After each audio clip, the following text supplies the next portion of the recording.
welcome to the second episode of the 2024-25 season. In this week's Manx Football podcast, Dave catches up with Union Mills manager Ryan Kelly after the Millers opening weekend win over St Mary's. We're here from our very own Clive Myrie, Adam Morton, after the Battle of Station Fields. We also look ahead to this weekend's big games, plus there's the return of old favourites Combi Corner and Dave reads the weather. Right guys, welcome. I'd say welcome. We're going to welcome everyone because we're in a slightly different podcast HQ this season, Dave. This is our third.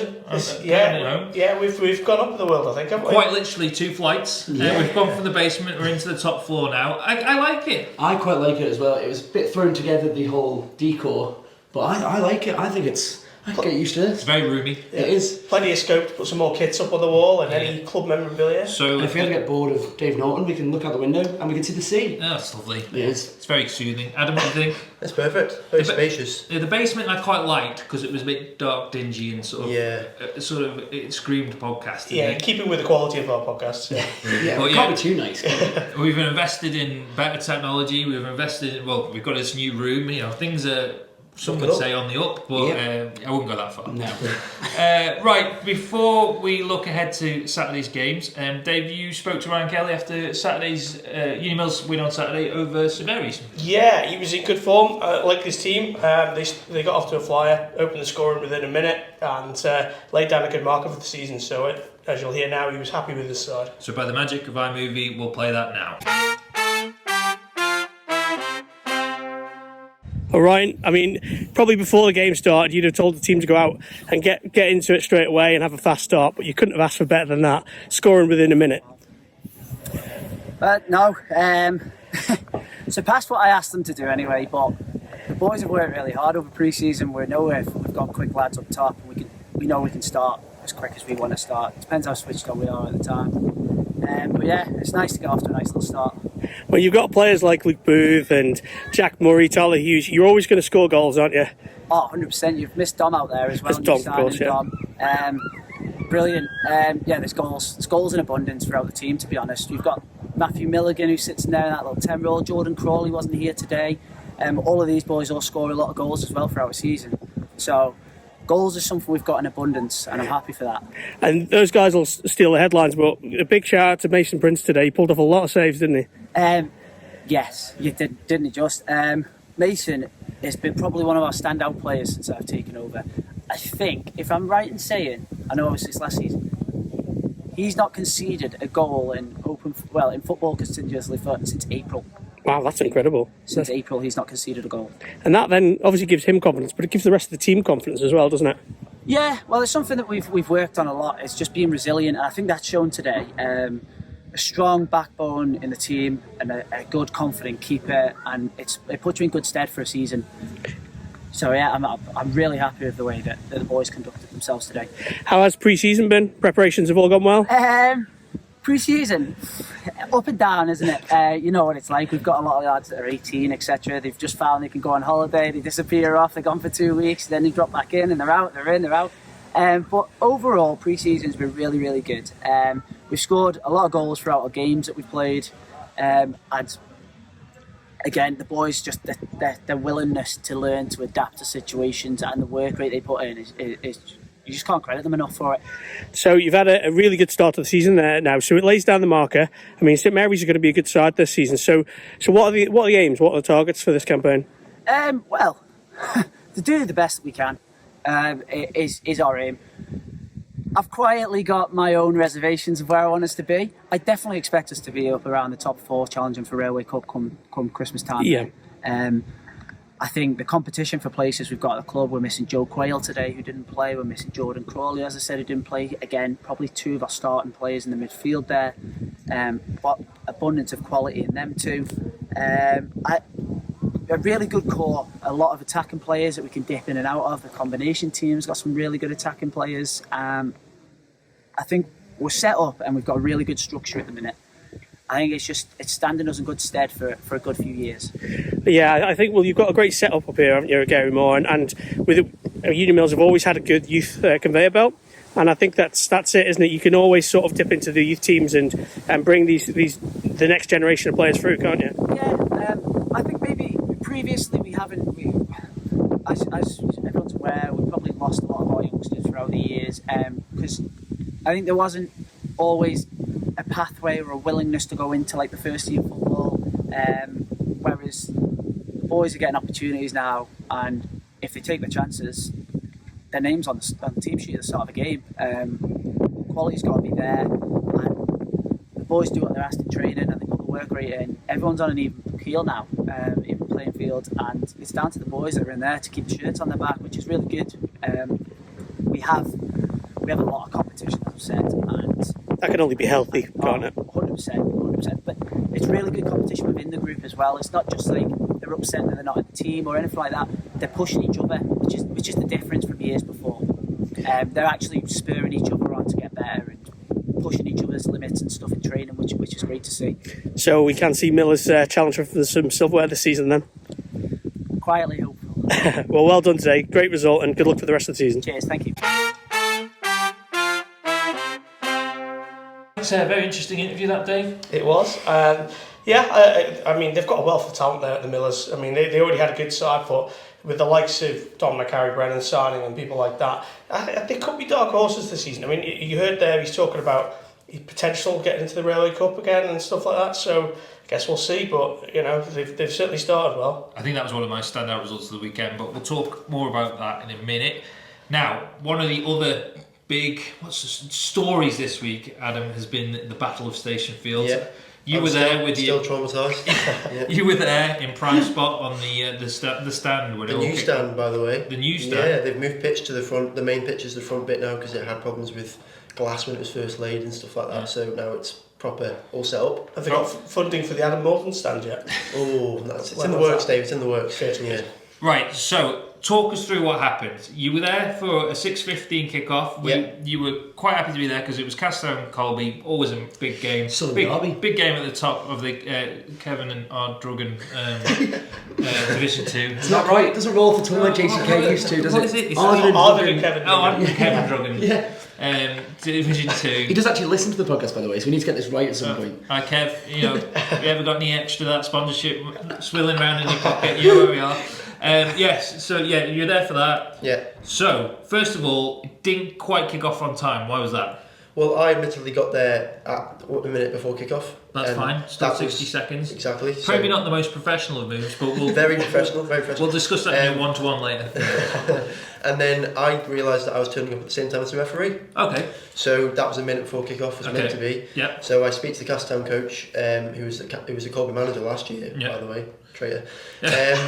And then he said that Castown were missing some key players, and I said, why is it not kicking off yet? He said, the referee's only just turned up. And I was like, oh, okay, it's fine, you kick off in about 10 minutes' time, it's not the end of the world. And then obviously it all kicks off. Well, it didn't. It did, well, it kicks off in another way. Yeah. So reading your excellent report on Alman yesterday, breaking news and all that jazz, you said that there was some issues with the pitch. Is that correct? Yeah, if you want to say issues. Issues raised with the pitch. Issues raised with the pitch, yeah. There seemed to be the belief that there was dog poo on the pitch.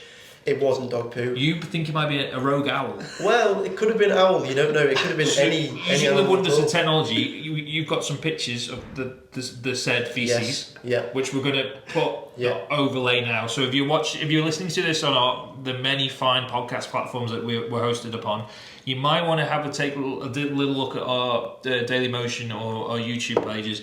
And we will have the actual pictures from this week. Yes, and we'd love to hear your thoughts on what you think it is. Because we had a quick look in the office, and we say maybe not an owl. Pellet, I think, is the correct term, because there wasn't enough mouse carcass in it.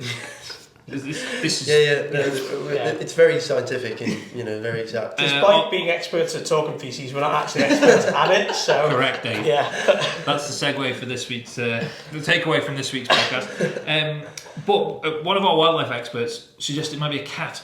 Yeah, I'm thinking cat as well. I've examined the footage. Flipping and I think cat. Yeah, it took quite a while to glaze over it in the office, didn't we? We did have a stern look, and it took quite a chunk of our day actually. Yeah, maybe not say that. we just want to get the facts right. Anyway, It wasn't whatever dog. there was, It wasn't dog poo. it was animal feces on the pitch. Yes. So then it was suggested that the game be moved to one of the many other pitches they have at the Station Fields. Yes. So the pitch that Colby used as their main pitch last year is just further up the same playing field. It's literally like right next to the pitch they're using now. So the Colby players were instructed to move the goals from the pitch to the other pitch, which is fair enough because you don't want to play on a pitch with feces on it, which, hold your hands up, one of those things.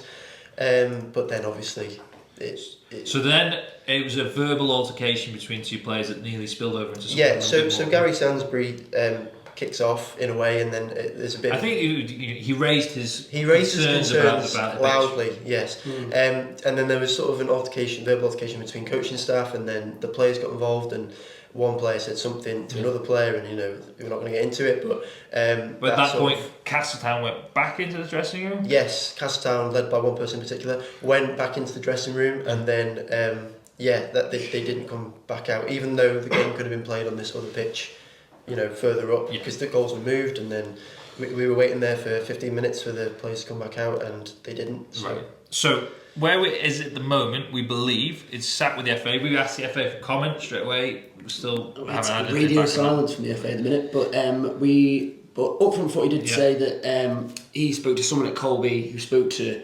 Meppy, someone at the FA, who's basically said that it's going to go to a player management. So it's not, but it's the league management committee. Sorry. And I think it's important to note that Castletown did have 3 important players missing that day as well. But So we also I think, Adam, you did very well there, being Clive Myrie, until the very end of that, where your impartiality your Tom Curfew came out, could be slightly questioned. It's difficult though. You support your club, don't you? Yeah, exactly. I just wanted to go watch a good game of football. Yeah, I can imagine it was all set to be a good game of football as well. Big early season, and it's all they talk about the magic nights under the lights at Anfield, but there's nothing quite like a midweek fixture at Colby. And it's not very often at the start of the season we get these midweek games, and I kind of like it. Like you finish from work, it's still summer's night, and there's not a lot else to do. Went for a pint at the Glen before, you stroll down. Exactly. Well, I had a problem with our midweek game. Angela Davis didn't open the Crosby till 6. At 6:15 kickoff, that pre-match pint is going to have to fly down. It did. But you were watching, I was watching, not playing. No, it's not like in the olden days. You wouldn't tell otherwise, would you, if I was playing? But yeah. So it's very much a case of wait and see what happens with that, whether the points are awarded to Colby or other games replayed. It's likely to be replayed, I can imagine, isn't it? But who knows? Who knows? I think we're all waiting with bated breath on the referee's report from that game. Yeah, which would be great to see, wouldn't it? Because just an explanation of it would be fantastic. Right, let's look ahead to Saturday's games then. We've got some absolute humdingers in the Can Life Premier League this weekend, Dave. Yeah, everyone has got, even if we're only on the second or third game of the season, got something on it. Yeah, we talked about this in the office yesterday, weren't we? They were all potentially really, really close games. It's hard to call any winners, isn't it? It's really tight. And this is good. This is the sort of fixtures you want to throw up, doesn't it? So I've gone for my game of the day is at Croyt Lowy. Russian versus St Mary's. We're sending Eric Clegg down there, so... Best man. Russian will be smarting after an opening day defeat of Foxdale. St Mary's obviously also lost on the opening day. How did they get on a midweek day? They beat Foxdale 3-1, so they bounced back. At home, wasn't it? Yeah, so that's okay. Russian obviously didn't play midweek, so they're still smarting from that defeat. So, yes. Adam, we'll go back to our Southern football correspondent briefly. Russian...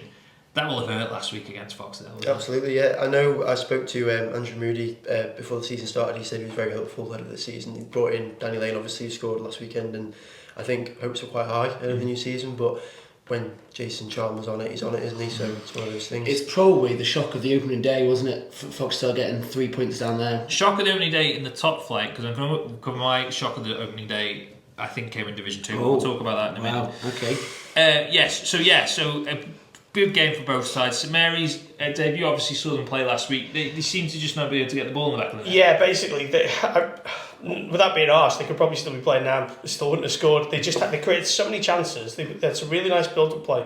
They just couldn't put it in the back of the net. But they were missing a couple of players as well. And they seem to have put it right on Tuesday. They did. They played well by the sounds of it. So they're up and running. Good squad there. A bit like last season. I think they'll be there or thereabouts in the top 4. So This is a tough one to call. Yeah, but I was going to say predictions. Adam, are you going to stick with the home form there, or do you think St Mary's will get a point on the road? I think it's going to be tight, but I'm going to go for a draw. Draw. Yeah. The Dave Morton Memorial Fence.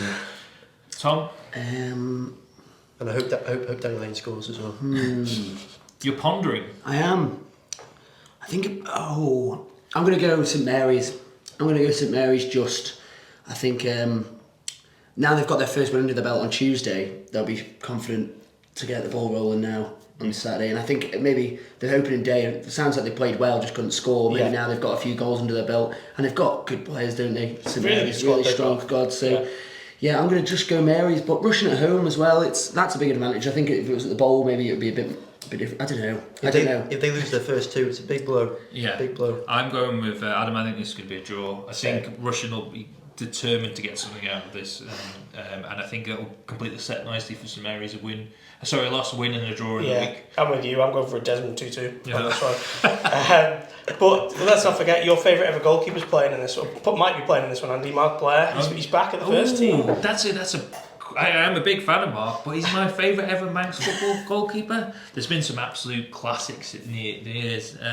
John Ward, yeah. Aaron Storey. To be fair, most of them did play for Russia. I'm a big fan of Stewie Fail. I think he's Stewie Fail, Foxdale. Gary Burgess. Yeah. Good goalkeeper. Stewie's head was... Grant Dawson. Was Burgess the one that was famous in TT close to the edge? Was he pictured on the side of the road? I don't remember. Yeah, there was something. Yeah, I think he was. So anyway, he played for Michael and St John's, didn't he, Gary? Yeah. So I'll have to have a think about that. Yeah, that's a podcast for another day. Yeah, for another day. So I think draws all around on the Dave Norton Memorial Fence for that one.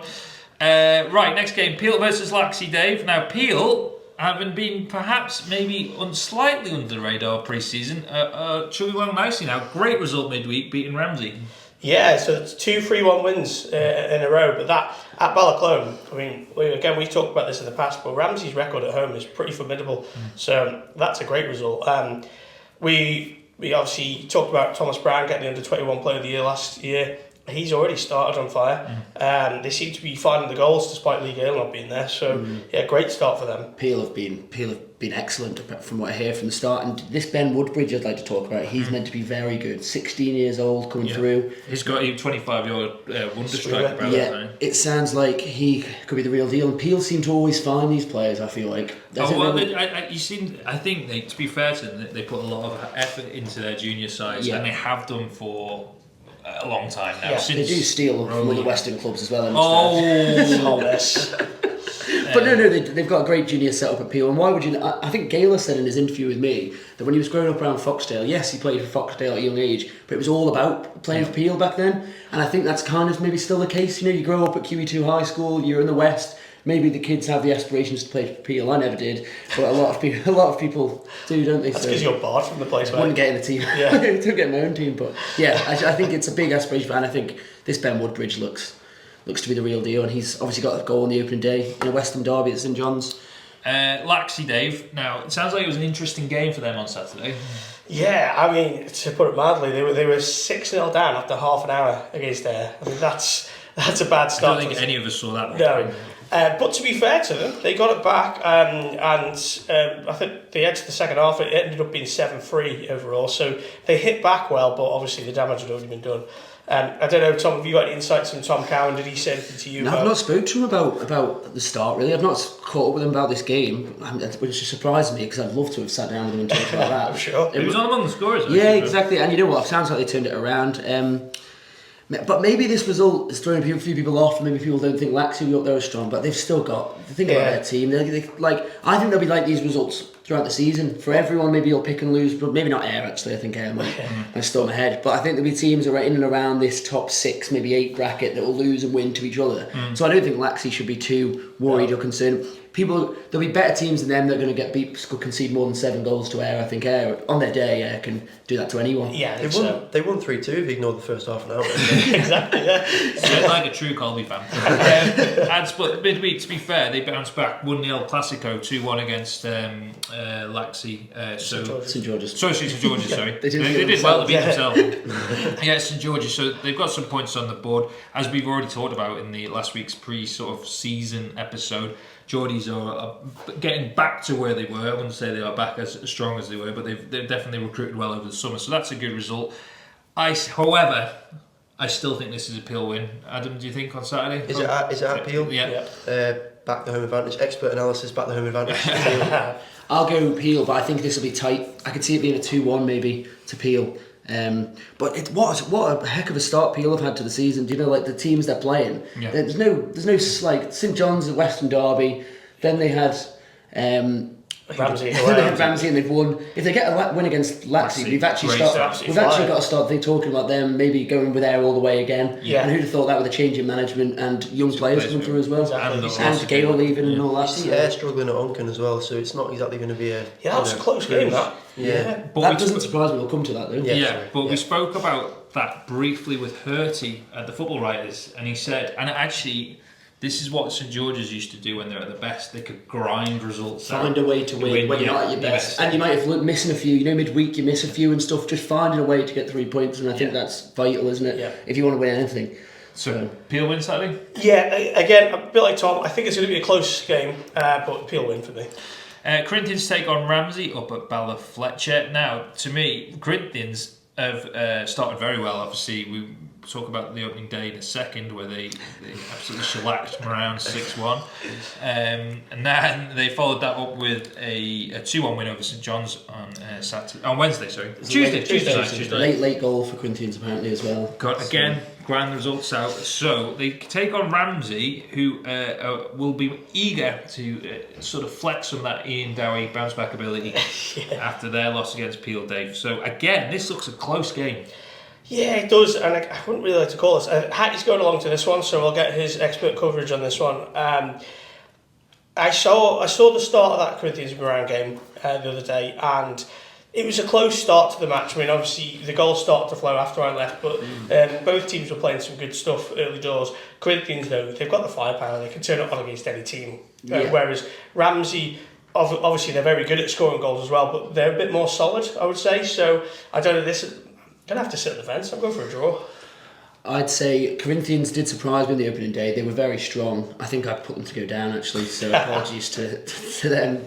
But Moran did have a few missing, I must add to that as well. I know I'm defending them, but it was quite a weak first team in comparison to what we would normally have. So I think Corinthians have started really strong. They got a late winner against St John's, but I think this will be too much for them. I can only see a Ramsey comfortable win. Adam? Corinthians 2 wins from 2. Big believer in 100% records. Gonna have to go for it. Was it we were going to get a t-shirt? Yeah. In fact, they've had quite an easy start though, haven't they? So it's one of those. Not for the same reasons, but I'm going to. I think this has got Dave Norton draw all over it. I think Jerry Marquez has scored a couple, and Joe Middleton. Ben said in his pre-season comments, they've got him till Christmas. That's a massive plus. I think in the same way Foxtel were trying to make hay while the sun shines with Galen, they'll be trying to get Joe fit, available, and scoring in as many games as he can between now and Christmas. So, but again, Ramsey, a good team. You know, last week they got 2-0 win away in the capital. I think they'll maybe have to settle for a point this time around. Though. Right, just up the road at Gary Moore, the windiest ground in Manx football. Union Mills take on St John's. Union Mills, Dave, are on it, aren't they? Yeah, I mean, we could talk about obviously the game that I covered at the weekend, but also the Moran game midweek as well, and it was 3-0. Was it pretty comprehensive, Tom? 2 3-0 wins, I've just realised for them. That's a great start, not conceded a goal. It wasn't easy work for Union Mills against Moran on Tuesday, because first half it was Mills, don't get me wrong, had all the chances, and I think they hit the woodwork 3, maybe 4 times, so they were knocking on the door. Yeah. Funnily enough, the goal was 100% offside, their first one, 100%, and they had 2 a ref and a lino, but the lino was the other side. Nathan Cole was there, Liam Thomas in the middle. Despite my screaming, he didn't rule the goal out. It was given. And then, even to get the second... I know 3-0 sounds quite comprehensive for Mills, but it was the last 5 minutes of the game that they got the last 2. Moran were pushing on towards the end and could have got an equaliser. So, I think Mills, the Dominic Harry-Brennan signing's one of the best this summer, I think that is. He's a level above. He looked quality, and he got the first goal in that game.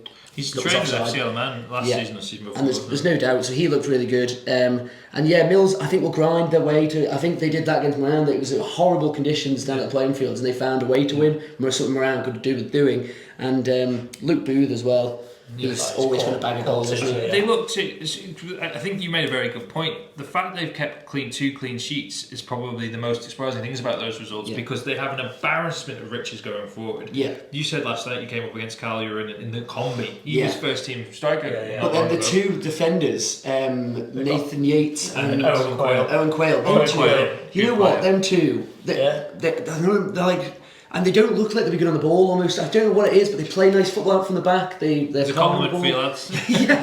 But I think they're 2 good, strong defenders. Quayle, I think seem to get the legs to everything. Player, One of them, so... Sort of, what's the word? Cut his teeth at Pulley, and then they sort of kicked on again at Mills. So, yeah, I think we, as you say, Ryan's mentioned Railway Cup. I think I mentioned it the other week. You know, they've got definitely in that bracket now. And the way they've, I know we've only a couple of games in, but if they keep on like this, they could even be in with a title.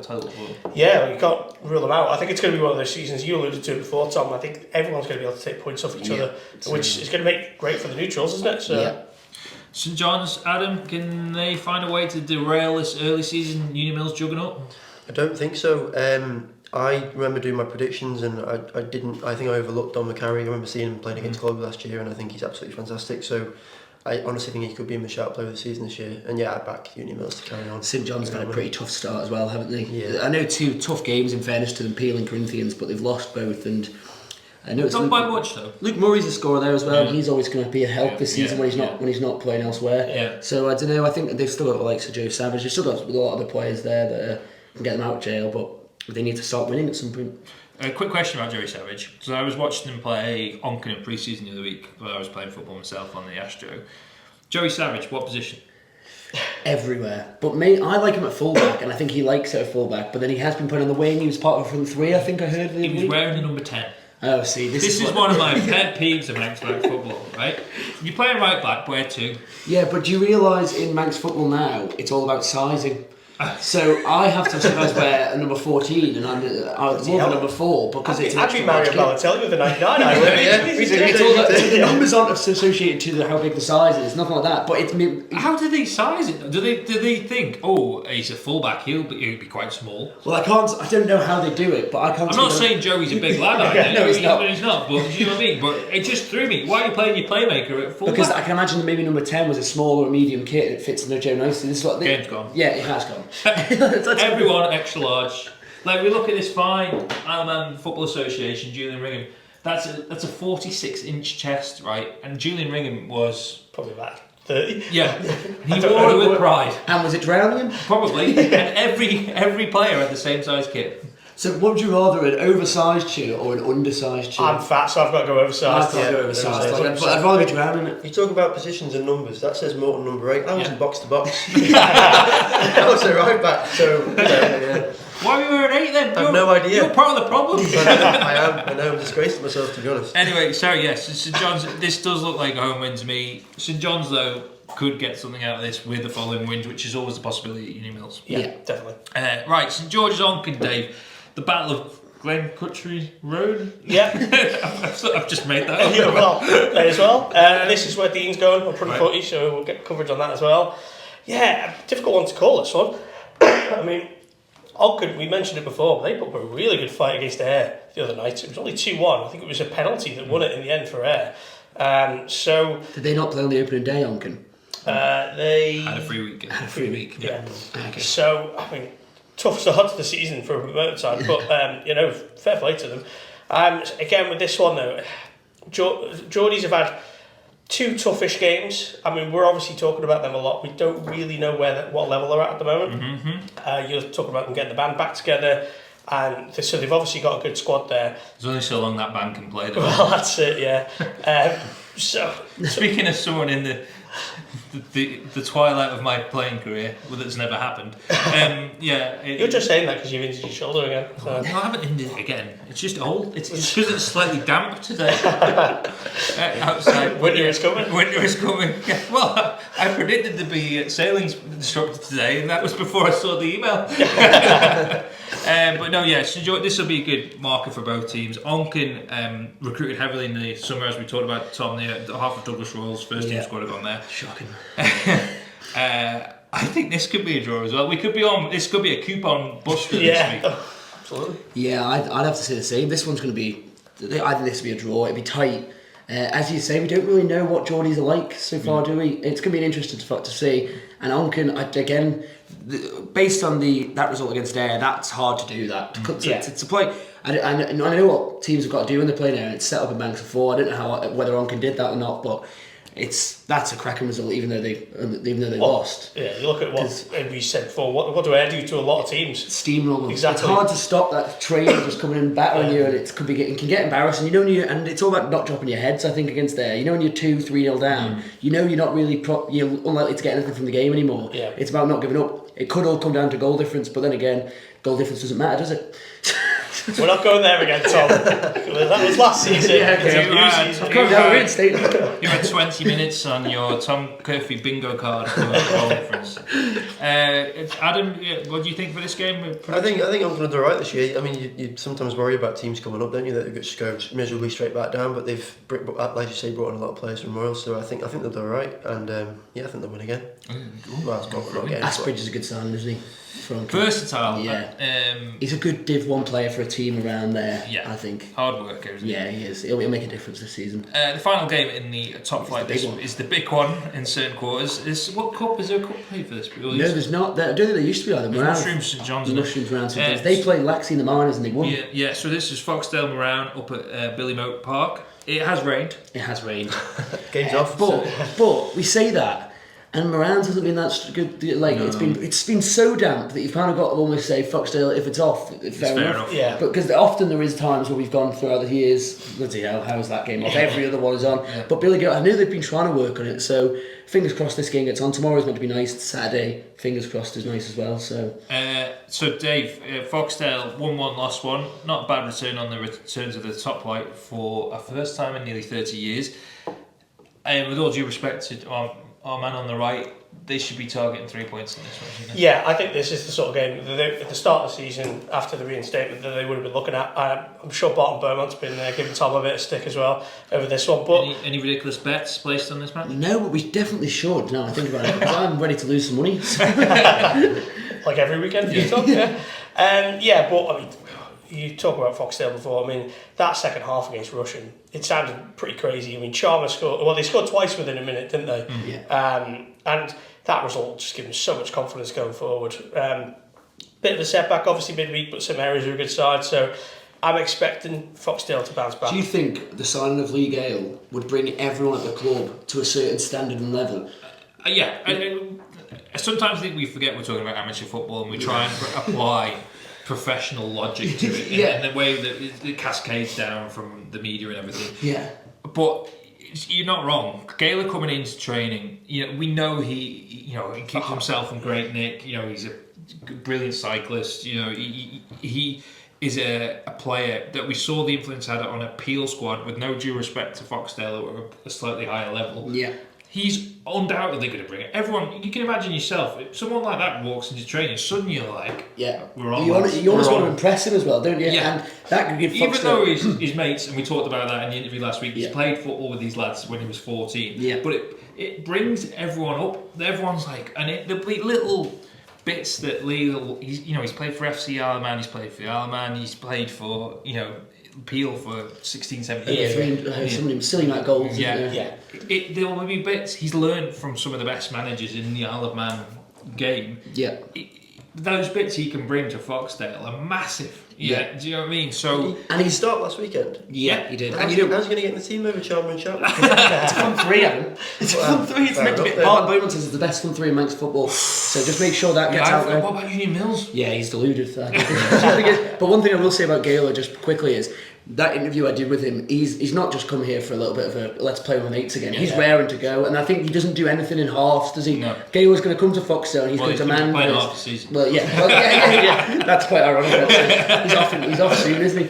But no, they'll be desperate. These type of games as well. Maybe in the past, Foxtel might have. Say if the pitch wasn't, they'll be desperate to get the pitch going so Gaylor can get as many games in as possible before, because they won't want to be playing this. Barton Bay will not want to play this game against Moran without Lee Gale, because they need him. Just a word on Moran. Just very Kevin Keegan. Just a word on Moran though. You said that last on Tuesday night it was actually quite an encouraging performance. It was much better than Saturday. Yeah, a bit better. It's still been a tough start, and I think we all knew that from the get-go, that it's another season of trying our best to fight to stay in the league, and I think that's the fact that we've agreed to go back up and be reinstated into the Premier League. We knew it was going to be a challenge, and these type of games, let's not lie, Corinthians are going to be good this season. Mills are going to be strong. I think the standard of the league is so strong this season that maybe Moran will suffer more in certain games and win certain games. And Moran don't like to win the opening few games anyway. We normally wait till about Christmas to get our first points and then give it a great escape, which we managed. But you had, you mentioned you guys were missing a few players on the opening weekend. Yeah. You had the likes of Conor Gilbert and that back. They're huge as well. Carl playing, Carl Hart, he hit it. Funnily enough, he left-footed volley, smashed the crossbar against Mills, and that could have put us 1-0 up. And how quickly does a game change there? Exactly. I know that was probably one of our only shots, but the little things like that, and I think it'll come. I think it's all doom and gloom at the minute, and there's worries about where it's going to be a tough old season, but I think we'll ride it out, and I think our first 3 points will come on Saturday against Foxdale. And I think Chalmers is the big problem you've got to stop now. Maybe people are targeting Gaylor so much they're leaving a little Jason Chalmers who questions were asked whether he'd step up to the big league, and he has. You talk about not applying professional football logic to tonight's game. The sort of the strikers from Division 2 coming up to the Premier League. Sometimes they struggle in the Premier League and stuff like that. Chalmers and Chatwood, they're not going to struggle. Well, Chatwood has played. There's always one though, isn't there? If you think about it, if we apply professional logic, there's always one striker that comes up and still score goals. Marcus Stewart, Ipswich, and some of them. David Nugent ends up getting a catch for him. I mean, he didn't come up, did he? I just think if Adam Armstrong, who's expert Championship, comes to the Premier League, can't do it. So I just think it's fair enough. They've got that. You talk about league and everyone in the lift. That result against Russian last week was massive. Would have been huge for them. I can imagine. I think they had their first social as well. So can you imagine? And Gayle was right in the thick of it all because he knows all the lads as well. It's probably a really good factor at Foxtel at the minute, and it's all going to come crushing down this Saturday night at Billigoat Park, and the Combi will win at the playing field. Adam, you got to be realistic, Tom. I'm going to go. I want to sit on the fence. Draw, yeah. See, the question is, would both teams take a point this early on? You don't want to. Moran has snapped their hand off. I don't know. He's speaking on. I don't know. I think this one's. I'm gonna go with a Moran. Really tight, but I think Moran might edge it 2-1. Your centre back's gonna have a sleepless night on Friday, aren't they? James Eyre doesn't need to sleep. He'll be up for the game. He's got young kids, probably doesn't. Yeah. Right, now on to Europe's best division, the Arden and Kevin Druggan Division 2. For only the 4 games, just because of the way of Jim's and Dafka's recent defection to Combi 2. Well, I say recent, Dafka were playing in Combi 2 last season as well. It's hard to pick a top game in this for me, but I'm going to go for it anyway and say cast down Youthy. Youthy, right, where do we start with Youthy? Last week, comprehensively beaten 10-1. By Braddon. I've done that twice now. By Braddon on the opening day of the season. Yeah. Then get a point off. We've all said promotion chasing Michael on Tuesday. Yeah. It was Tuesday, wasn't it? It was. A couple of screamers in that game as well. Yeah, Will Smith, not that one, or not that one, not the Braddon one, or the one that plays various actor roles and slaps. We've got various pictures of Belair over here. He scored a belt there from 25 yards, although as a goalkeeper I'm maybe questioning the I think that's a little bit harsh because it is such a good goal that maybe he could have hands higher. Yeah, but anyway, we question about that. But if you're the manager at Youthy, are you now thinking, why the flip couldn't we do that on the first day? Or are you thinking, brilliant, they've sort of come back from that opening day absolute shellacking and are showing what they are really about. Yeah, probably a bit of both, but also let's not discredit Bradden because they're obviously a very good side. They could just be well strong this year. Yeah, come down with a point to prove, like free scoring. So Castletown, though, obviously we know they didn't play on Tuesday. And they didn't play on Saturday either. So this is their first game of the season. Saturday wasn't because of our excrement. No. It was their free week. So they'll be just wanting to get a game in now, aren't they? Yeah, they were due to play Dafka on the opening day, but obviously that didn't happen. Yeah. So their Combi won 7-1. And yeah, the likes of Nathan Cardy getting a hat-trick in that game. So it shows you they've got the talent in the squad. Yeah, I don't know. This is going to be an interesting game to call. This one, I'm going to say Castletown win. I know Adam, you're going to hate that, but yeah, I'm going to go for a narrow Castletown win. Draw, got draw written all over it. 7-7. I can see a Youthy away win. Oh, yeah, I can see Castletown haven't played yet. We don't know what they're about. I know they've lost a few. Danny Lane, still Nathan Cardy, didn't they? Yeah, they've got Nathan Cardy. He played in the combo last week. Yeah, but he wasn't available midweek, which is important to know. There's no Everton game, which means Adam Kimvig will probably be in goal. Game. Yeah, I assume so. Yeah, he probably will. So maybe that make a difference. Not that he wants to Adam Kimvig instead. I don't know. Like maybe I'll go draw instead then. Not right. Sorry, Youthy. Sorry, Rory Paul. This isn't based on bias, but I think Youthy are going to win, and it's because, like Tom says, Castletown I think they're going to be in free fall this season. Want to watch Ross Crawford for me in that match. Played a few games with the seven-side over the summer. He is a good player. Yeah, he's a great scorer. He got so many goals last season, didn't he? He scored most of them in the summer against me. He's far too good for Wednesday night football. Just that's watch what out. we've been saying about you, Andy. Just watch out for any cats in the local area. That's what I say. Or owls. Yeah. I feel like we might need to watch Adam on Friday night if he goes out for a few beers. Yeah. He just drops in on the cat sanctuary on the bus on the way home. Gets a few cats and plants them on the stadium. He's going out with James, isn't he, Friday? He could be on the way home. Right, Braddon versus Paul Rose, Dave. We've already talked about Paul Rose. Now, this is where I want to say I think this was a result of the week last week. Yeah, 7-1. I'm reliably informed that my comments about Braddon maybe not being on it we made in last week's podcast have been put into the Braddon, the Swans WhatsApp group, and they've been using that as inspiration. That isn't the first time it's happened with this podcast. No. I mean, fair play for going to the effort of flipping it and putting it in there. That's probably why we got 2 listens last week. No, that is. I love that though. Like, do you not think that someone sat there, clipped that, put it in, and it's given them motivation? Yeah. Like, that's like the fact that people are listening to us and ignoring us and making us. Yeah, I just love that. It happened with the Alman FA team, didn't it, a few years ago? Their team. Yeah, I remember because they were playing it in the changing rooms before the match at the Bowl. Did we write them off? Yeah, we wrote the away side of the visitors off, and they won. So they used it as motivation against the Alman team. Oh my! So basically, you guys are costing Isle of Man football teams issues. We've historically caused them issues. Yeah. Ever since my leather jacket went missing, it's gone downhill. Dave's a famous leather jacket, which the urban myth is residing at the bottom of Douglas Marina. I wouldn't be surprised. It could be anywhere. So So Terry Regau. Terry Regau. 5 goals. Were these two alive when the Regau Gate was a thing? Probably not. Oh well. Okay. Peel were somewhat hampered with their title ambitions with a points deduction because Terry Regau, the fastest bus driver aside from Milky Quail, signed for Peel, but having played for Burton Albion, someone like that, in the English non-league system, but his registration hadn't come through when he played against 1 or 2 games. I can't remember now. And the points, Peel lost the points from those games, and it sort of derailed the title challenge. Who won it that year? I can't remember. Probably St George's. Yeah, I was going to say. You did well to remember the story. So. Yeah, back page story, Regau Gate. Was it really? Yeah. I'd love to see that. Yeah, but Terry's since gone on to play for Old Boys, Douglas Royal. Yeah, he's been to Geordie's. He's done several clubs now. And how long has he been around the block? He was at Geordie's last year, wasn't he? 15 years or so? Yeah, maybe less than that, 10 years. But Terry scored 5 on Saturday. Yeah, shows he's still got it. His pace was always his game, so... Why couldn't he get 2 hat-tricks though? I know he played for Geordie's last year, didn't he? He came on, I think, against us.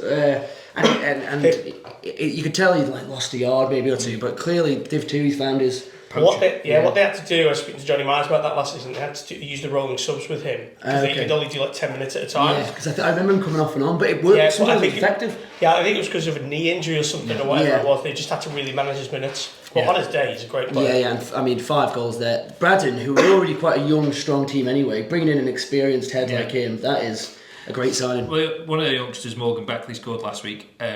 And Mark O'Neill been around. He's been to other clubs, but been at Braddon. Probably a good mix they got down there then. Joe, again, another Wednesday night footballer. Scored 3 and 2 now, which was giving some stick to it. I asked him where he played last night, what position, because he's played defence, midfield. Apparently he's now playing behind the front 2. Bloody hell. I'm loving the formations on show Manx Football this year. Everyone's going for like front 5s, front 3s. Yeah. Is he now laying the claim to be the best Boroughs? Oh, I don't know. George might have something to say about that. Mills had now I think about it, Mills had like 4 strikers at one point against Moran. They just, it was like it was a change in tactics or something, and all of a sudden you see 4 on 4, Moran defenders with Mark and 4, like, what? What is happening? It used to just be, back in your day, 4-4-2. 4-5-1. 4-5-1. Like it. But yes, they've started well. Pulley, though, have also started well. Their summer signing, James McGinn, doing the stuff last week. I need to catch up with him on that winning bench. 3-2 against Malou. Kieran Croutner got both goals from Malou in that game. That's a great result. After a season of, some might say, toil last year, they've started well. What did they get on the midweek? No game midweek. No game. So they'll be interested trying to prove a point against Braddon this week, but I think Braddon, they've started so well. They were 6-1 win on Tuesday as well. So that's 16 goals in 2 games. They've got to be favourites for this one. Yeah, I think so.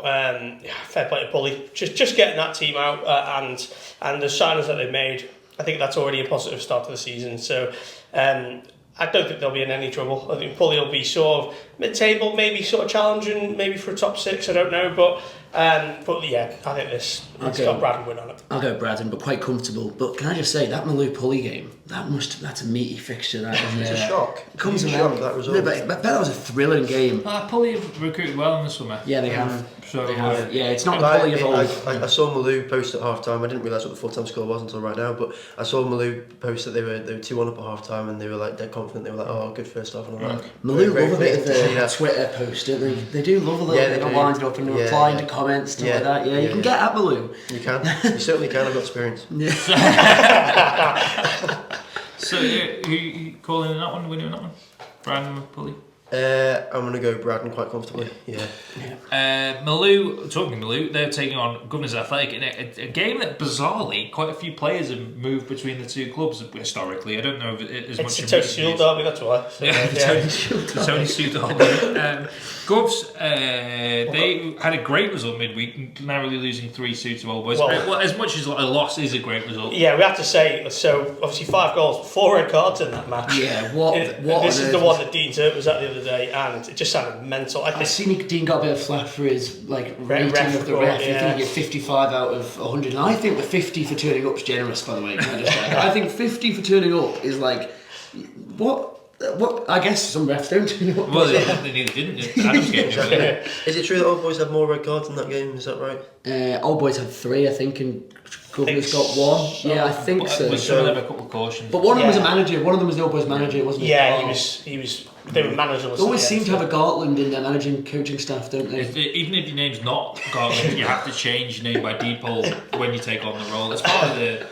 You get a hot dog from Paul Turner at half time, and you have to change your name to Gartland. Sorry. Gartland, yeah, absolutely. But yeah, so Govs were leading that game at half time. Now I think, as I say, Old Boys were down to 9 men for at least 50 minutes in that game. So that obviously played a part. But yeah, so Govs were winning, so they were competitive, which is good. So I think Govs are going to win on Saturday. They're going to beat Malou.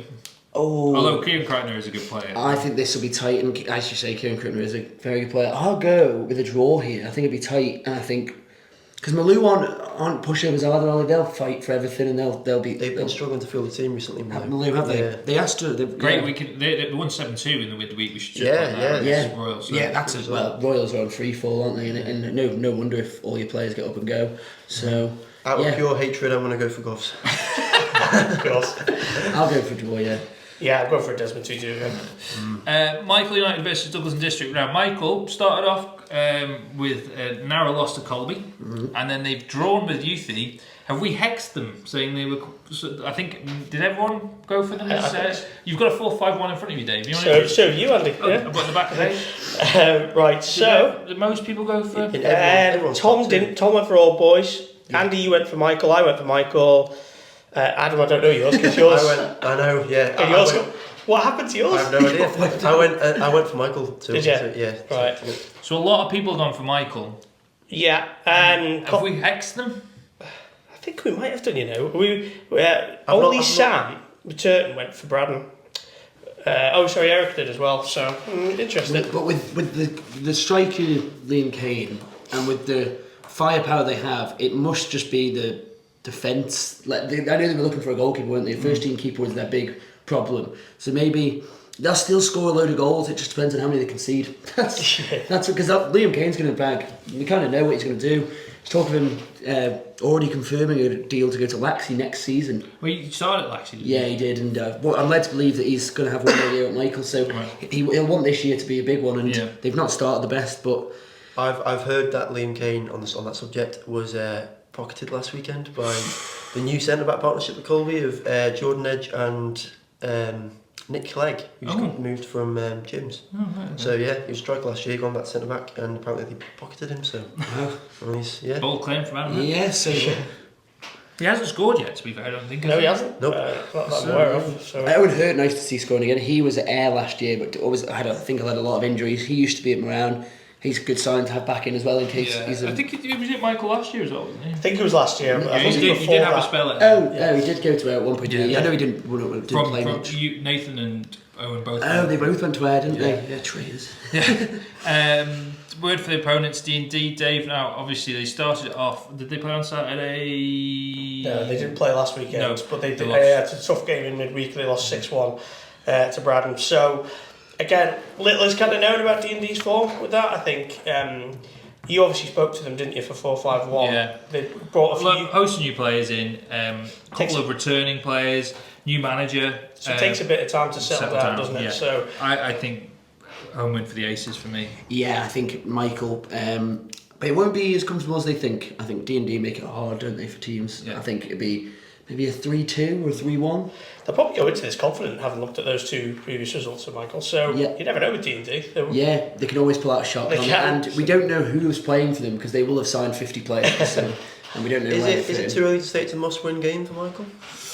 I was just thinking out of my head, but then I thought I'm not going to say it because we were only in the second week of the season. But I mean, they expect to go up. Adam, I love your bold punditry. Yes, you're like you're what Chris Sutton wants to be. But it's this. Didn't you make a very bold claim about the division title last year? Yeah, in about October. I said that Ayr had already run it. And to be fair, he did say it. We were like, whoa. I thought you said Laxey won it. No, it was Laxey only won their first game and fell to pieces, didn't they? They came into the podcast and then that was it. Yeah, the podcast curse. I wonder what it'll be like this year. We'll see. We will. Guests will be back. We're just playing with the format. Let it settle. Exactly. Easing it back in. Workshopping. Yeah, exactly. Right. Also on Saturday, Dave, FC Alaman versus Bury. The Ravens are back at home. Big game. Obviously, Bury... 6 away games in a row. That's some road trip, isn't it? It's like an American sport. They do that, and then they go on tour for like 3 months. And Sam Turton was the groupie. But big game. Obviously, Bury brought over a load of fans last year, and I believe that the tickets had already been selling well up to a couple of weeks ago. So should be a good crowd down at the Bowl. 6 o'clock kickoff. It is.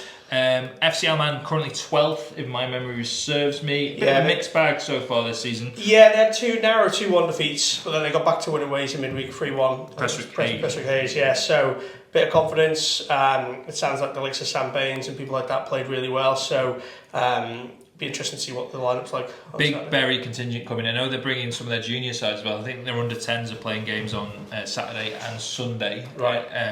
One's at the strange. I've never seen this as a venue. Henry Bloom Noble is hosting a match. Wow. Henry Bloom Noble. The Astro. Yeah. Is that full size? I'm not sure. If it is, then why is it like... My son goes there, so I should really know. But I haven't scoped out this football prospect. I don't think it is full size, but if they can get games on there, you'd think like a team would even be playing there if it was full size. He's under 10s. Oh, it makes sense then. Yeah. So yeah. And I think they may be at the bowl on Sunday. Are Bury bringing how many? Do we know how many Bury are bringing? Sorry, fans. I don't know. They usually bring a big. Jaeger bombs at O'Donnell's again. Yeah, do you remember they did it at O'Donnell's? Was that Bury or was that West Dids? I thought it was Bury. Yeah, We've not heard any murmurings about that yet. So. No, but then going down. Bury always bring a lot of it. But it was nice to see that. In fairness, the summer tournament they did this summer. Yeah. Chester were over and they brought loads. I remember seeing them all at Nag's Head at 9:30, and I must say I knew. I think Radcliffe brought a few as well. Yeah. All teams involved. Who were the third? Lancaster City. I didn't see many Lancaster City fans, but it's great. We obviously knew a few of the Chester lads. To see them at 9:30 Nag's Head when you're heading into work is not nice because all you want to do is join them, especially playing FCL man. Exactly. Yeah. Right, next thing we should touch on this week before we wrap it up is Freddie O'Donoghue.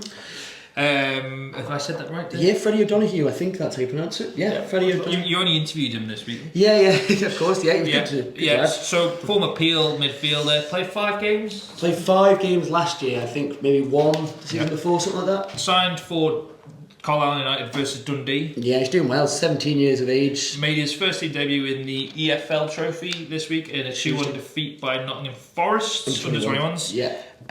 You spoke to him. There's a great piece on the back of the Courier this week and online now. Now, fingers crossed, following wind, all that, we're going to have a Zoom conversation with him next week. So if you've got any questions for Freddie, who's a 17-year-old lad making his way in the professional game, do get him through to us on the usual channels. He might say no if you're a Moran boy, mightn't he? He did originally say that when I asked him for a few questions and to speak to him, he said no Moran scum. He called it. So he sounds like he knows you well. He sounds like he's a Peel man. Yeah, I don't mind that. So so we'll hopefully have speaking to him next Tuesday. So please, if you've got any questions, do that by close of business on Monday. Yep. Sounds good. Island Games, Dave. Now, there was a draw in Orkney last night that hasn't gone the way we wanted. Yeah, Hattie hasn't resurfaced yet this morning, so it's not all good news. It's in the Nag's Head with, with the Chester fans.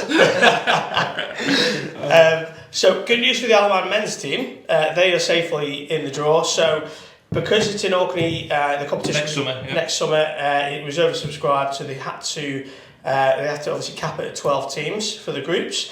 Now, the previous winners, the hosts, they were automatically in, so basically there were a very limited number of places. They held the draw yesterday. The Alaman, I think, were 8th or 9th team out, so they were okay, they were safely in there. But unfortunately for the women, they were the very last ball out, which means they are the third reserve, so they... in all likelihood, they're not going to be in the Island Games next year. Which is a real shame. Yeah. Especially after the success in the Cherry Godfrey Cup only last month. And they got a medal last year. Yeah, exactly. So they basically need 3 teams to drop out for them to be in it, and it's unlikely. But you never know, but Tom, you've had it, just as we were, some breaking news, had a statement from the FA, from Lewis, on this matter. It wasn't that groundbreaking. He just said it's disappointing that they're not in it. And they're going to look for other avenues. For other avenues for the women. So hopefully they get some competition as well. But this Cherry Godfrey looked like it was really well run, and obviously they did really well. Becky and the team doing awesome stuff as usual. Right, I think that's it. Oh no, it's not that. That's it for this. We've got the 2 best bits of the podcast. Yeah, calm down. Don't go anywhere yet. Don't go anywhere yet. Don't be switching off. Right. You haven't switched off already. You will when I start talking. Time for Combi Corner. Right, so with it being a double game week, I've just sort of glossed over the results, done a bit of a roundup. Okay? Love it. Yeah, so St Mary's, Ramsey and St John's are all you don't need to sell it to me, Dave. We have to sell it to you every week. Yeah, you do, because I don't like doing it. St Mary's, Ramsey and St John's all boast 100% records in Canada Life Combination 1 after winning both of their first games this week.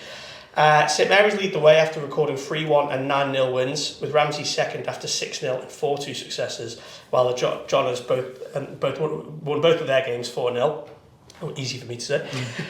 Onken and Russia both won their opening games, but they've sat out the midweek fixtures, so they've only played once each. Ayr and Laxey both won 1 and lost 1. And Union Mills and Moran sit level up on 1 point each after suffering an opening day defeat before drawing with each other on Wednesday evening, despite the best efforts at top. 3-3, so sounded like it was an entertaining game. 3-0 down. Yeah. Peel, Foxdale and St George's are all without a point so far. In the Arden and Kevin Druggan combination 2, Colby and Old Boys lead the way. Good for you, Adam. Get in there. You're happy over there. They've got 6 points out of 6. The Moonlighters leading the way on goal difference at the moment. Brandon Youthie are unbeaten on 4 points after a win and a draw apiece, followed by Castletown and D&D, who've both won their opening game, but lost their second in midweek. They're joined on 3 points by Pulley, who defeated Jims on Wednesday in their only game so far. And Dougie Royal, Governors, Jims, Dafka and Michael are all without a point so far. Can you feel that? Yeah. It's that warm feeling you get when Dave does Combi calling. It's just, I find it really soothing. Is it as good as the weather though? It's my monotonous voices that just send you to sleep. Give it the full beans, Adam. Dave reads the weather. All right, young singer man over there. Third place. Third place, sorry. Yeah. He's not a winner. Oh God. It may have been awful on Tuesday night, but the forecast is again looking good for this weekend's games. Both Friday and Saturday will be dry with sunny spells, and the temperatures are set to rise considerably. Indeed, both days are expected to be amongst the warmest days of the year. So don't be surprised to see Tom and Adam both drinking on the sidelines. But does this mean drinks breaks are back this weekend? What does the mercury have to reach? Yeah, what's the temperature? Because some refs just willy-nilly, they probably I'm sorry, themselves. there shouldn't be drinks breaks at all in men's football. Here we go. Crack on. Crack on. No, if the professionals are getting them, and these lads have been in the pub on a Friday night, they're a bit knackered, it's boiling hot. They deserve a Don't go to the pub on Friday night then. Okay, but then you're telling me everyone in Manx football is prime athlete. No, that's what I'm saying. You don't Colby need to must have have a some drinks big break. boys that could do the rest. Surely, every club has them, and we all need a break. Even the fittest amongst us, I can imagine Lee Gale, if he's given an option, will have a drinks break, won't he? So, Bear in mind, I was not made it through a podcast without a drink yet. Let's ask the public. Let's ask the public. Drinks breaks or no drinks breaks in public? Well, be Stella on the sidelines. You are aware that it's water. Yeah, it's half time times 4. It's a little hard in between half time. I tell you what I saw the other day. I digress. Sorry, listeners. We always do. Do you remember, Dave, when we were younger, they used to have the Lucozade tablets? Yeah. Right. I saw some post on social media. I saw this meme. Yeah, the post. Someone didn't realise you meant to put them in water. They were just eating the like pure refreshers. glucose. They must have been off their face. Definitely diabetic now. But after the first time they did it, you think that they might have caught on. But they came in like packs as well. Yeah. So they must have just been absolutely chucking them back. Must not have slept for like 3 months. Unbelievable. Right, on that bombshell. Ta-ta for now.